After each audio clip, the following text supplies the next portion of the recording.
میں نے یہ بات کہی تھی کہ وہ جو ہے اپنا مراد علی شاہ سندھ کا وزیر اعلیٰ، ابھی تک تو اس کی لعنت ہی چل رہی تھی اور آج خورشید علی شاہ نے بھی کمال کر دیا. یعنی افسوسناک بات دیکھیں، یہ بات تو صحیح ہے کہ پاکستان توڑنے کی بات کرنے والے ان پر 1000 بار، لاکھ بار، کروڑ بار لعنت ہی لعنت، لیکن سندھ ٹوٹنے پہ لعنت کیسی؟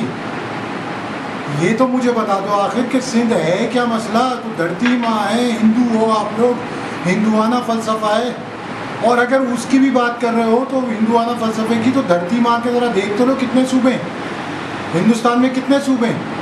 جو اگر ہم سندھ میں صوبے کی بات کر رہے ہیں تو وہ دھرتی ماں کو توڑنا، سندھ کو توڑنا لعنت ہے. ارے لعنت 1000 بار آپ پر، لیکن آپ اس قسم کی گفتگو کرو گے تو تماشا بے تحاشا بڑھ جائے گا. اور یہ یاد رکھنا کہ پیپلز پارٹی کو ووٹ نہیں ملے گا اور نہ متحدہ کو ملے گا، کیونکہ یہ دونوں ڈرامے بازیاں کر رہے ہیں. انشاءاللہ جنوبی سندھ صوبہ بنے گا، لازمی بنے گا، اور قوم بنائے گی، اور سندھی، پنجابی، پختون، بلوچی یہ بھی ہمارے ساتھ ہوں گے.